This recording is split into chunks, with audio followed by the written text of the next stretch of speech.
નમસ્કાર, હું પ્રવીણ. શું સામાન્ય સ્થિતિમાં જનતાના ખિસ્સા ખંખેરાઈ રહ્યા છે અને સરકાર પોતાની જવાબદારીમાંથી હાથ ખંખેરી રહી છે? અત્યાર સુધીની સરકારો ઘણી વખતની પરિસ્થિતિમાં આવું કરતી આવી છે. સંકટ છે તો માનતા અથવા તો સ્વીકારતા અથવા તો પ્રજાને સલાહ દેતા શું મોડું થઈ ગયું? અથવા તો અનિશ્ચિતતાના વાદળો છે, એ અનિશ્ચિતતાના વાદળો આવનાર કેટલા સમય સુધી છવાયેલા રહેશે એનો કોઈ ખોખારો ખાઈને જવાબ આપવા શું તૈયાર નથી? હા, એ વાત અલગ છે કે પેટ્રોલિયમ મંત્રાલયે કહ્યું છે માત્ર 7-8 કલાક પહેલા કે પેટ્રોલ ડીઝલની કોઈ અછત નથી, અને જે 1 મહિનાની છૂટછાટ અમેરિકાએ રશિયાથી ક્રૂડ ઓઇલ ખરીદવા માટે આપી હતી. અગાઉ પણ આપણે ખરીદતા હતા અને આવનાર સમયમાં પણ આપણે ખરીદશું, કેમ કે અમેરિકાની ટ્રેઝરી વિભાગે એક ટેમ્પરરી લાયસન્સ આપ્યું છે કે જે સમુદ્રમાં ફસાયેલા ટેન્કરો છે તેમાંથી તમે ઓઇલ ખરીદી શકો છો. તો આટલી બધી વસ્તુઓ થઈ રહી છે, તો પછી રાત્રે કેરબા અને ડબલા લઈને ખેડૂતોની ડીઝલ માટે લાઈન કેમ લાગે છે? આ સવાલ પણ વ્યાજબી છે. વિશ્વસનીયતા પેદા કરવાની હોય છે, વિશ્વસનીયતા દેખાવી જોઈએ. શું એમાં અભાવ છે? અને આ પરિસ્થિતિમાં જ્યારે વડાપ્રધાન વૈશ્વિક મંચ પર એક દેશમાં એવું કહે કે આપણે જો નહીં સંભાળીએ, સ્થિતિ ઠીક નહીં થાય તો જે દશકો છે એ દશકાની મહેનત પાણીમાં જતી રહેશે. સવાલ ગરીબીનો પણ છે, સવાલે 5 કિલો અનાજનો પણ છે. આપણે આયાત નિકાસની વાત કરીએ છીએ, પરંતુ આ સંકટમાં આપણે જે આયાત કરીએ છીએ નિકાસ પણ થઈ રહી છે. અહીંની કંપનીઓ બહાર જે પેટ્રોલ ડીઝલની નિકાસ થઈ રહી છે, શું એના ઉપર બ્રેક ન લાગી શકે? આ સવાલ પૂછાઈ રહ્યો છે. તમને ઠીક ન લાગે કે કોટનની સ્થિતિ ઠીક નથી તો તમે 11% ઇમ્પોર્ટ ડ્યુટી હટાવી દો છો. ખેડૂતો પોતાના કપાસના ભાવ માટે કગરે તો ત્યારે સ્વાભાવિક બની જાય કે તમે ઇમ્પોર્ટ ડ્યુટી હટાવી દો છો, નિકાસ બંધ કરી દો છો. સંભવિત ઘઉંનું ઉત્પાદન છેલ્લા અમુક વીકમાં ગરમી વધવાથી જો ઘટી જાય તો આ દેશમાં ઘઉંની નિકાસ પણ રાતોરાત અટકી ગઈ છે. બહુ લાંબો સમય થયો નથી. કંડલા પોર્ટથી લઈને બધી જ જગ્યાએ ખટારાઓના થપ્પા લાગી જાય છે, એ પણ આ દેશે જોયું. તો પરિસ્થિતિ જ્યારે ટ્રમ્પ ચાઇના જાય છે અને સ્થિતિ એવી હોય છે કે જ્યારે રશિયાની વાત ચાલી રહી છે, એ રશિયાની વાતમાં જે સસ્તા ભાવે અત્યાર સુધી આપણે ક્રૂડ ઓઇલ ખરીદ્યું, તો એનો લાભ શું ભારતની 140 કરોડની જનતાને મળ્યો છે ખરા? આ સવાલ 24 કેરેટ ગોલ્ડ જેવો છે, જેના ભાવ સામાન્ય જનતાના બજેટ બહાર છે. તો લાભ થયો કોને? અને હવે આ પરિસ્થિતિમાં જ્યારે ઇમ્પોર્ટ બિલ વધી રહ્યું છે, રૂપિયો ડોલર સામે 97ની નજીક છે, 100 તરફ જતો દેખાઈ રહ્યો છે, તો ઇમ્પોર્ટ બિલ વધવાનું. વેનેઝુએલાથી જે આપણે ક્રૂડ ઓઇલ આયાત કરીએ છીએ 67 દિવસે પહોંચે છે, એક્સપર્ટ્સ કહી રહ્યા છે. ઇન્સ્યોરન્સ અને ટ્રાન્સપોર્ટ ખર્ચ વધવાનો છે આ દેશની જનતા માથે. અને જ્યારે સવાલોના જવાબ ન મળે તો અત્યારની પરિસ્થિતિમાં જે છેલ્લા ફેબ્રુઆરી સુધીના આંકડાઓ છે, ચીન રશિયા પાસેથી સૌથી વધારે ક્રૂડ ઓઇલ આયાત કરતો દેશ છે. શું ટ્રમ્પ જે રીતે ખોખારો ખાઈને ભારતને કહે છે એ રીતે ચીનને કહી શક્યા કે વૈશ્વિક ધરી બદલાઈ રહી છે અને રશિયા પાસેથી જે પરિસ્થિતિઓ છે કે આપણે કેટલું ખરીદીએ છીએ, તો 22% સૌથી વધુ ફેબ્રુઆરી સુધીના આંકડા છે. સાઉદી 21%, ઈરાક 20%, યુએઈ 10%, અમેરિકા 7% અને અન્ય 20%. એટલે કે આપણે તેલ આયાત કરીએ છીએ. ખાદ્ય તેલમાં પણ એ પ્રકારની પરિસ્થિતિ છે.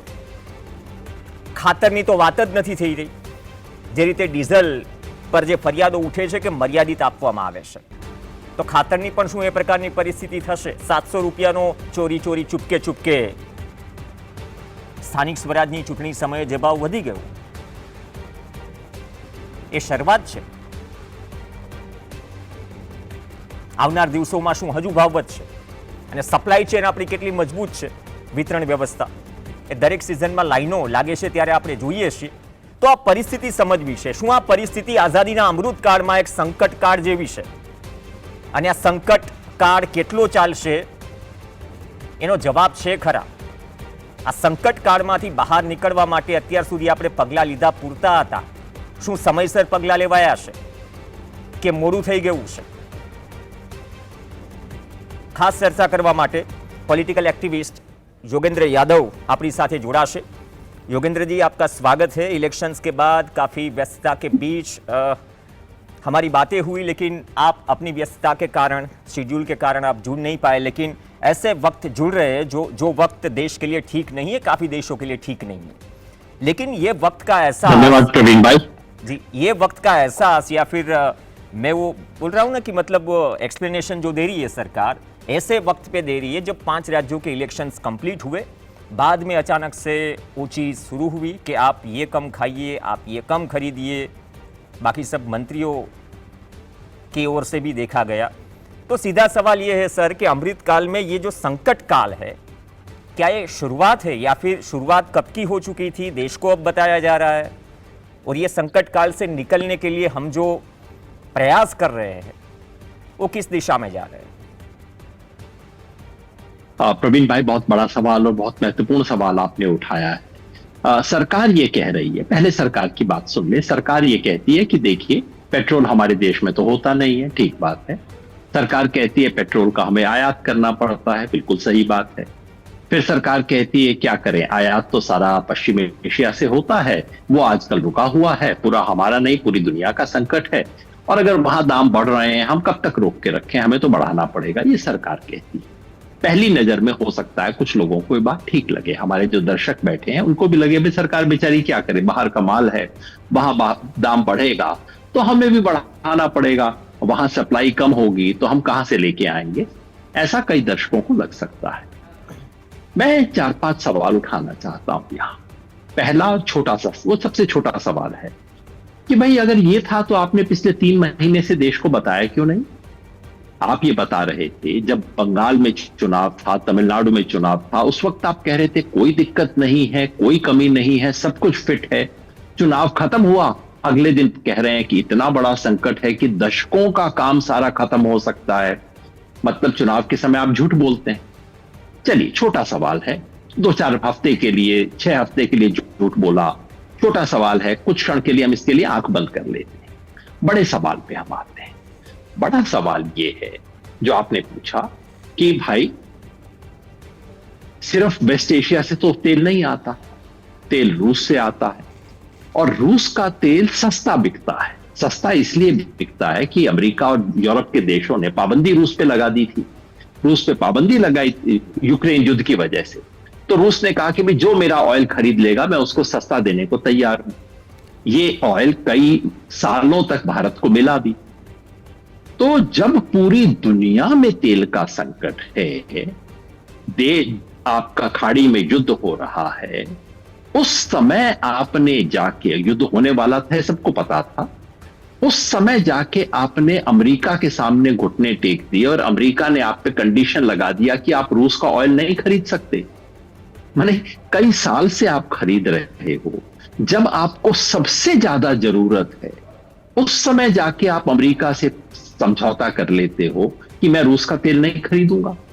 फिर रूस, अब अमेरिका का राष्ट्रपति सिग्नेचर करके, नोटिफिकेशन जारी करके आपको परमिशन देता है कि ठीक है 1 महीने के लिए खरीद लो। जैसे कोई मुख्यमंत्री कलेक्टर को परमिशन देता है ना कि अच्छा 1 महीने के लिए काम ये कर लो, है ना। जैसे केंद्र सरकार राज्य सरकारों को परमिशन देती है कि ठीक है हमारी स्कीम के नॉर्म में तो नहीं था लेकिन 1 महीने के लिए डेविएशन देते हैं, उस तरह से अमेरिका हमें कह रहा है। और जब भारत रूस के पास गया कहने के लिए कि अब हमें परमिशन मिल गया अमेरिका से, अब हम खरीदेंगे, तो रूस ने कहा कि अब तुम्हें दोस्त वाला रेट नहीं मिलेगा, अब तुम्हें मार्केट का प्रीमियम रेट हम देंगे। जो आपका बरसों से, दशकों से मित्र है, उसका साथ छोड़ दिया आपने जब आपको सबसे ज्यादा जरूरत थी। इसके लिए कौन दोषी है मोदी जी? इसके लिए ना तो खाड़ी का युद्ध दोषी है, ना प्रकृति दोषी है, ना अंतरराष्ट्रीय अर्थव्यवस्था दोषी है। इसके लिए आपकी आर्थिक नीति, आपकी विदेश नीति दोषी है। एक बड़ा सवाल। दूसरे सवाल पे मैं आऊं।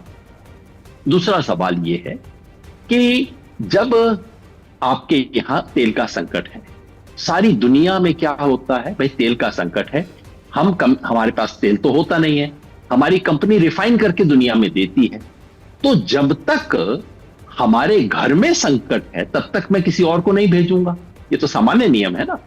चीन ने भी जिस दिन संकट हुआ, चीन ने कहा हमारे यहां से कोई खाद का निर्यात नहीं होगा, कोई ऑयल कहीं नहीं भेजेंगे, हम अपना तो काम पूरा चलाएं। ऐसा क्यों है कि आज भी भारत की तेल कंपनियां तेल को एक्सपोर्ट कर रही हैं, जबकि हिंदुस्तान में खुद में किल्लत है? इसका दोषी तो पश्चिम एशिया नहीं है, इसका दोषी तो खाड़ी नहीं है, इसका दोषी तो आप और आपकी सरकार है मोदी जी। तीसरा प्रश्न मेरा यह है कि आज आप कह रहे हैं कि अंतर्राष्ट्रीय बाजार में तेल बहुत महंगा हो गया। महंगा मतलब कितना हो गया? मैंने चेक किया, आज $107 का है। वहां बैरल में नापते हैं तेल को और डॉलर में नापते हैं। $107 का है। जिस दिन मोदी जी ने शपथ ली थी, आज से 12 साल पहले 2014 में, उस दिन क्या था तेल का दाम? $106। प्रवीण भाई, आपको आश्चर्य होगा, राइट, आज से 12 साल पहले तेल का जो दाम था आज एग्जैक्टली वही है।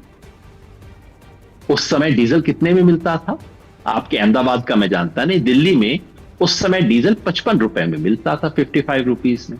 आज कितने में मिल रहा है? 91 में। ये क्या चमत्कार हो गया मोदी जी?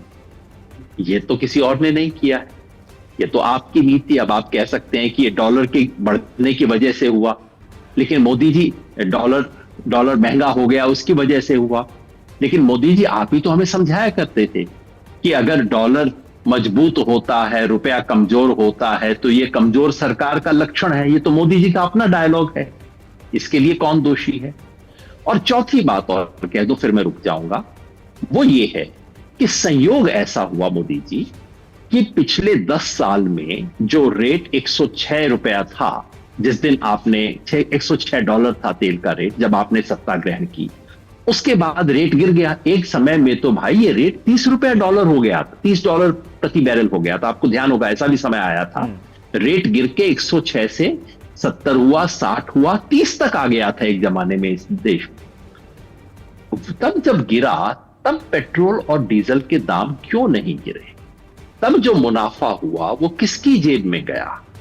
एक मोटा अनुमान है कि इतने समय में भारत सरकार ने टैक्सों और इस सब के जरिए 44 लाख करोड़ रुपया कमाए, जो पूरे देश का एक साल का बजट होता है। यह तो सरकार की कमाई है। अब आप इसमें मित्रों की कमाई भी सोच लो। ये जो रिफाइनरी चलाने वाले मित्र हैं गुजरात में, उनकी भी कमाई हुई। रूस से आता था पेट्रोल, सिर्फ भारत के लिए नहीं, रूस से पेट्रोल आता था ब्लैक में, क्योंकि बाकी दुनिया में बैन था। उसको भारत में रिफाइनरी करके पूरी दुनिया में सप्लाई करते थे। उसकी कमाई कहां गई? दुनिया में एक चीज होती है विंडफॉल गेन। आप कहेंगे कि प्राइवेट कंपनी ने कमा लिया, मैं क्या करूं? नहीं नहीं नहीं, आपने करवाया था उसके लिए। रूस से तेल आए, ये सरकार की विदेश नीति से तय हुआ था। और इसलिए अगर कोई प्राइवेट कंपनी पैसा कमा रही थी, उन पे विंडफॉल टैक्स क्यों नहीं लगा? विंडफॉल टैक्स ये होता है जब आपको अचानक अपने किए की वजह से नहीं, दुनिया में प्रकृति किसी की वजह से अचानक बहुत बड़ा मुनाफा हो जाए, तो सरकार कहती है कि इस मुनाफे का आधा हिस्सा मेरे को भी दे दो। विंडफॉल अचानक आसमान से गिर पड़ा तुम्हारी झोली में, इसका एक टुकड़ा देश को भी मिलना चाहिए। तो मैं पूछना चाहता हूं कि पिछले 10 साल में ये जो 44 लाख करोड़ रुपए की टैक्स की आमदनी हुई, क्योंकि दुनिया में तेल सस्ता हो गया था, आपने कुछ नहीं किया, तेल सस्ता हो गया था, उसकी आमदनी हुई, आपने टैक्स बढ़ा दिए। और आपके मित्रों को जो आमदनी हुई, वो उसका कोई तो बनना चाहिए था ना, एक रिजर्व बनता कि भाई आगे कभी मुश्किल समय आएगा तो हम जनता की इससे मदद कर देंगे। वो पैसा कहां गया मोदी जी?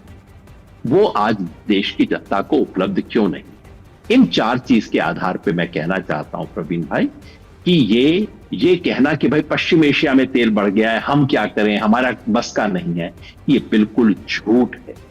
आज जो जनता पर बोझ पड़ रहा है वो केवल पश्चिम एशिया और खाड़ी के युद्ध की वजह से नहीं है, वो इसलिए है कि आपने इसके लिए तैयारी नहीं की, आपने गलत विदेश नीति अपनाई, आपने इस पैसे को लुटने दिया अपने मित्रों के लिए। ये असली कारण है।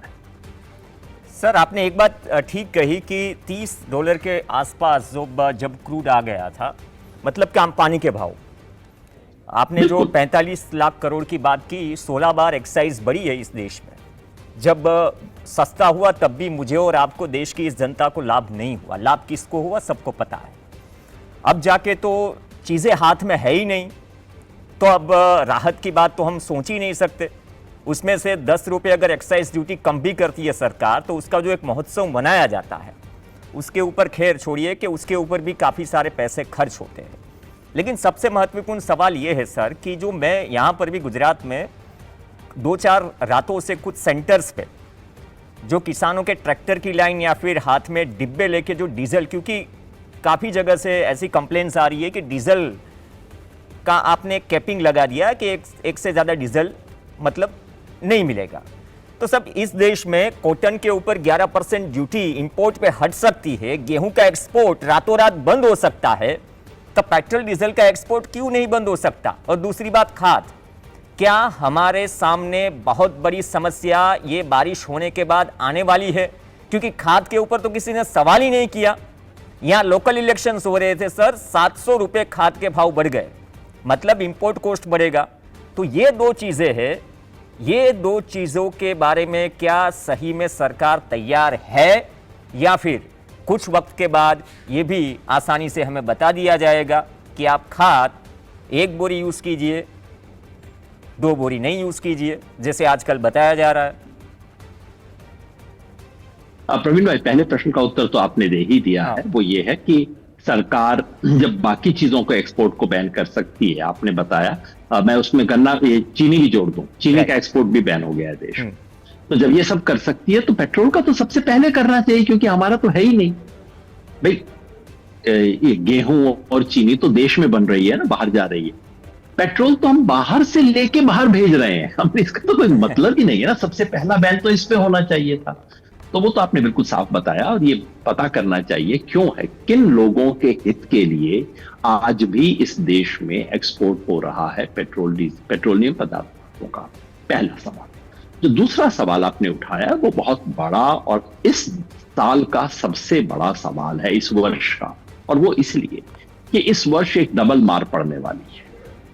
IMD का फोरकास्ट आ गया है, जो मौसम विभाग है, और इस बार एल नीनो का इफेक्ट है, जिसका मोटा मतलब ये है कि इस बार गर्मी बहुत रहेगी, इस बार मॉनसून बहुत देरी से आएगा, रुक रुक के आएगा, और खेती के लिए बहुत बड़े इलाके में सूखे की स्थिति हो सकती है।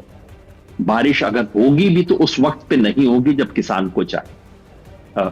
तो एक तो बात स्पष्ट है कि इस साल देश के बहुत बड़े इलाके में सूखा पड़ने की आशंका है।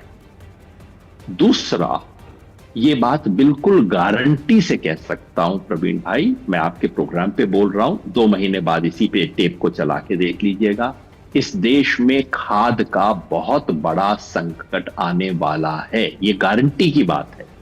अगर कल भी खाड़ी में युद्ध समाप्त हो जाए, मान लीजिए कोई जादू हो जाए और कल समाप्त हो जाए युद्ध, तब भी मैं आपको गारंटी से बता सकता हूं कि हमारे इस सीजन में, जब ये रोपनी का सीजन आने वाला है, 1.5 महीने में, देश के अलग अलग इलाकों में अलग अलग समय पे आएगा, अगले 2 महीने के अंदर आएगा, तो उस रोपनी के सीजन के लिए इस देश में खाद नहीं है और नहीं उपलब्ध होगी। यूरिया का भी संकट आएगा, DAP का भी संकट आएगा, और फिर सरकार कहेगी हमने तो रेट बढ़ा दिए। फिर उसके बाद कहा जाएगा कि हर किसान केवल 1 कट्टा ले सकता है, 50 किलो की भी, तो सब गेम तो पहले ही खेले जा चुके हैं। जो 50 kg का कट्टा आता था वो 45 kg का कर दिया, दाम वही रखा, माल घटा दिया। दुकान वाले जो चोरी का खेल किया करते हैं ना, ये सब खेल पहले ही हो चुके हैं। DAP में मिलावट बहुत बड़ा एक मुद्दा है, और यूरिया का संकट बिल्कुल निश्चित आने वाला है। तो अगले कुछ महीनों में इस देश में हमें ये सब चीज देखने को मिलेगी। आपके गुजरात में शायद ये नहीं हुआ, गुजरात के लोग शायद ज्यादा शांति प्रिय हैं। हरियाणा में तो 2 वर्ष पहले ये हुआ था कि पुलिस थाने में खाद दी गई, क्योंकि कहीं और हो नहीं सकता था। थाने के अंदर बुलाया गया किसानों को और थाने में उनको दिया गया। ये स्थिति देश के बहुत ज्यादा इलाकों में बनने वाली है। तो ये डबल मार इस बार पड़ने वाली है, और मुझे डर ये है कि इस डबल के ऊपर ट्रिपल और हो जाएगा सरकारी नीति की वजह से। तो पेट्रोलियम, जो वैश्विक पेट्रोलियम का संकट, जिसका कारण हम देख चुके हैं विदेश नीति वगैरह में है, आसमानी मार है जिसके लिए कोई सरकार जिम्मेवार नहीं है, लेकिन ये सब बातें हमें पता होनी चाहिए थी पहले से। और तीसरा, सरकारी नीति की मार। तो ये वर्ष भारत की कृषि के लिए, भारत के किसान के लिए बहुत बड़ा चुनौती का वर्ष होगा। और ऐसे में सरकार की आवश्यकता होती है। बाकी तो किसान अपनी जिंदगी अपने आप ही जीता है, उसको कोई सरकार से मतलब नहीं होता। ऐसे वर्ष में उसे सरकार की जरूरत होती है। और मुझे डर ये है कि इस वक्त सरकार की न तो राजनीतिक इच्छा है, न ही सरकार के पास ऐसी एक आर्थिक क्षमता बची है अपनी बद इंतजामी की वजह से कि सरकार ऐसे में किसान का सपोर्ट कर सके। सर, मैं गांव देहात से आता हूं। एक कॉमन ये अंडरस्टैंडिंग रहती है कि जो इसलिए हमारे प्राइम मिनिस्टर ने ये बोला कि आप फर्टिलाइज़र का कम उपयोग कीजिए।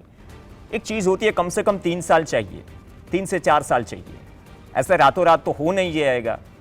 बाकी श्रीलंकन सरकार ने वो अपना जो फैसला वो वापस नहीं खींचा होता। तो ये कहना और इस स्थिति में कहना, क्या इस देश का किसान उस स्थिति में है मेंटली और आर्थिक रूप से कि आप नहीं प्राकृतिक खेती की तरफ मुड़िए? ना, उसको मेंटली वो तैयार करना पड़ेगा, ना उसको मदद करनी पड़ेगी। सर्वाइव ही आजकल नहीं कर पा रहा है, छोटे किसान नहीं कर पा रहे। और उसमें से हम ये सलाह, ठीक है, सलाह तक, लेकिन सलाह भी ऐसी होनी चाहिए कि एक समय एक देना चाहिए। मतलब इसका सीधा संकेत ये था जो आपने बोला कि 2 महीने बाद ये टेप आप फिर से चला दीजिएगा कि खाद के संकट के सामने हम खड़े हैं, लेकिन अभी डायरेक्टली सरकार उसका स्वीकार नहीं करेगी। देखिए प्रवीण भाई, सीधी सी बात है, प्रधानमंत्री की आंख के सामने आंकड़े जो आपके और मेरी आंख के सामने नहीं, लेकिन उनकी आंख के सामने है। उन्हें पता है कि जुलाई के महीने में जब रोपनी का समय हमारे इलाके में, अलग अलग इलाकों में अलग अलग होगा, जुलाई अगस्त के महीने में जो रोपनी का समय आएगा, उस समय खाद की, यूरिया और डीएपी की डिमांड कितनी होगी और उसकी सप्लाई कितनी होगी। सप्लाई भी उनको पता होगी क्योंकि अब वो चेंज नहीं हो सकती। और उन्हें साफ पता है कि बहुत बड़ा गैप है इन दोनों। अब ऐसे में बजाय इसके कि सरकार कोई इमरजेंसी अरेंजमेंट करे, इसका सबसे बड़ा सप्लायर हो सकता था चीन। चीन ने तो अब साफ कह दिया कि जब मेरे घर में जरूरत है मैं किसी और को क्यों दूंगा। बिल्कुल ठीक बात, तब कोई भी देश कहेगा ये बात तो चीन तो आपको देने वाला नहीं है, आप इसका कहीं और इंतजाम करो। और इंतजाम करने की बजाय आप ये भाषण देना शुरू करते हो कि प्राकृतिक खेती करो, इसका घटाओ बहुत, ये सब अपने आप में अच्छी चीजें हैं। देखिए, मैं बिल्कुल कहता हूं कि भारत में फर्टिलाइजर्स का इस्तेमाल जरूरत से ज्यादा है, इसमें कोई संदेह नहीं है कि हमारी जमीन को, इससे मिट्टी को नुकसान होता है इतना ज्यादा फर्टिलाइजर डालने से। लेकिन ये सब दीर्घकाल की बातें हैं। तो बिल्कुल वैसा कहना हुआ कि भाई देश में देखिए चीनी बहुत ज्यादा खाई जाती है, कल सुबह से आप चीनी खाना बंद कर दीजिए। अब चीनी खाना अपने आप में अच्छी चीज नहीं है। चीनी का तो उदाहरण मैं दे रहा हूं कि जो अच्छी चीज नहीं है। मान लीजिए नमक में हम खाने में ज्यादा डालते हैं, ज्यादातर हिंदुस्तानियों की समस्या है, खाने में जरूरत से ज्यादा नमक डालते हैं। लेकिन कल को प्रधानमंत्री कहें कि भाई देश में संकट है और आप ऐसा कीजिए, अपने स्वास्थ्य के लिए आप नमक खाना कम कर दीजिए, ये कौन सी बात हुई? और आपने बिल्कुल ठीक कहा, अगर आपको फर्टिलाइजर का उपयोग कम करना है, नेचुरल फार्मिंग की तरफ जाना है, जमीन तैयार करने में 4-5 साल लग जाएंगे। जमीन तैयार नहीं, कल आप नेचुरल फार्मिंग शुरू कर दीजिए, आपकी यील्ड 0 हो जाएगी, कुछ नहीं मिलेगा आपको। श्रीलंका ने करके देख लिया, आपने जो इशारा किया, श्रीलंका ने ये खेल करके देख लिया, रातों रात बंद कर दिया। और उसमें भी खाद हमने पहुंचाई थी, उसमें भी खाद हमने पहुंचाई थी, फर्टिलाइजर। यस, ये यील्ड खत्म हो गई, भारत को वहां पे देना पड़ा। तो बिल्कुल आप सही चीज करें, जैसा कि व्रत वगैरह में भी होता है। कोई व्रत अगर करता है तो आपको कहा जाता है कि धीरे धीरे आप कीजिए। आज रात से आप खाना बंद कर दें, कोई व्रत करने का भी ठीक तरीका नहीं है। तो बजाय, और दिक्कत ये है कि देश को झूठ बोलना, बजाय ये कहने की कि देखिए हमें एक संकट है, खाद हमारे पास उतनी नहीं है जितनी होनी चाहिए, आप कुछ सहयोग कीजिए, थोड़ा कटौती आप कीजिए, थोड़ा बढ़ोतरी हम भी करेंगे। ईमानदारी की बात है, कर लो। घर की बात है, चलो आपने संकट हुआ, आपकी गलती से हुआ, कोई बात नहीं, अब घर तो चलाना है, परिवार तो चलाना है, कुछ कर लेंगे। उसकी बजाय आप घुमा के मेरे को मतलब दुगली देना शुरू कर दो कि तुम्हारे लिए अच्छा नहीं है फर्टिलाइजर का प्रयोग, तुम देश के लिए कम करो। इस तरह की बातें सुन सुन के जनता अब तंग आ गई है। 10 साल से इस तरह की गोली दे रहे हैं। चलिए ठीक है, लेकिन आपने जो बात बोली बहुत बड़ी बात है, और जिसको इस साल का सबसे बड़ा सवाल और चैलेंज बताया, खाद का जो हमारा सप्लाई चेन है वैसे भी ठीक नहीं है, वरना कतारें नहीं लगती। एक तो डीजल है, एक तरफ खाद है, और उस खाद में हमारे पास जो है उसको डिमांड उसमें से पूरी करनी है। हरियाणा वाली नौबत सर यहाँ पे नहीं आती, थोड़ी वक्त की पाबंदी है, लेकिन यहाँ पर गुजरात में अक्सर शांति प्रिय लोग हैं, ऐसी स्थिति नहीं होगी। मैं आपको सचमुच बता रहा हूँ, हरियाणा में पुलिस थाने में लाइन लगा के दिया गया था, ये 3 साल पहले की बात है शायद। ओके, और यहाँ पे थोड़ी सिस्टम अलग है सर, यहाँ पे तो सब आत्मनिर्भर है, यहाँ तो फैक्ट्रियां पकड़ी जाती है, मतलब फर्टिलाइजर आप घर पे बना लो, और मिलावट की बात तो है ही। वो तो कभी कभार तो कृषि मंत्रालय के पास भी हमारे यहाँ पे आंकड़े नहीं होते, तो हमें भी ताज्जुब होता है कि हमें अगर बोलना होता है तो वर्जन क्या रखे। खैर, अमृतकाल में संकट काल चल रहा है, लेकिन वक्त की पाबंदी है और आपने समय निकाला। हम इस संकट पे आगे आने वाले वक्त में भी बात करते रहेंगे, ताकि जो चीज़ है, जो स्थिति सरकार स्वीकार नहीं कर रही है, वो आम जनता तक पहुंचे, और एटलीस्ट वो जनता थोड़ी मेंटली तैयार रहे, क्योंकि हमें पता है कि मुश्किल परिस्थितियों में हाथ कौन पकड़ता है। जनता इस देश की थोड़ी बहुत समझ चुकी है, सरकारें आती है जाती है, लेकिन परिस्थिति में से बाहर निकालने के लिए जो आपने ईमानदारी वाली बात कही, ईमानदारी वाली बात यहाँ पे शायद कम दिख रही है। धन्यवाद योगेंद्र जी, आपने समय निकाला, आप चर्चा में जुड़े, आगे भी मिलते रहेंगे। तो आज साथ एक बुलेटिन महाल बस आटलू। नमस्कार।